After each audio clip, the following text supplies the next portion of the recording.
So first of all, we're talking about well-being as a part of your check-in process. And so stepping back, what do we even mean by check-ins? If you think to yourself about the school district that you're in, the organization you're in right now, how frequently are your teachers getting a regular check-in? And if so, who are they checking in with? Is it with their colleagues in their departments, department heads, school leaders, leaders in their curricular areas, or at the district level as well too?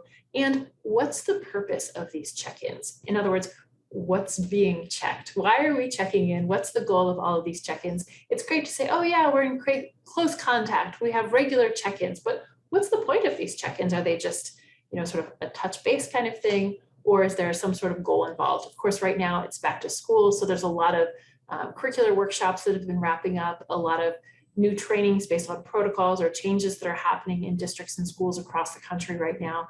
Obviously, a lot of changes going on, a lot to keep up with on the training side of front, but also thinking about throughout the entire school year, what are those check-ins that people have? Very frequently we think about, maybe the sort of, faculty meetings on a monthly basis, like that's a good check-in, but that's not necessarily individual.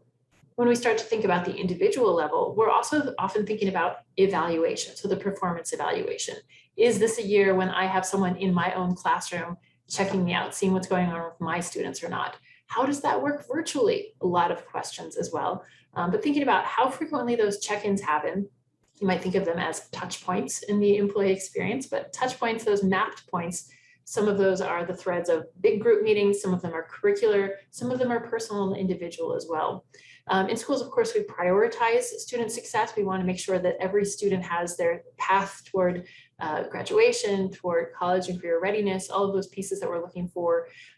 We have guidance counselors. We have people whose jobs are to prioritize and look after our students. Of course, that's why they're there. But we're also thinking about here, how do we make sure that we put those same sort of safeguards and processes and practices in place to ensure teacher success?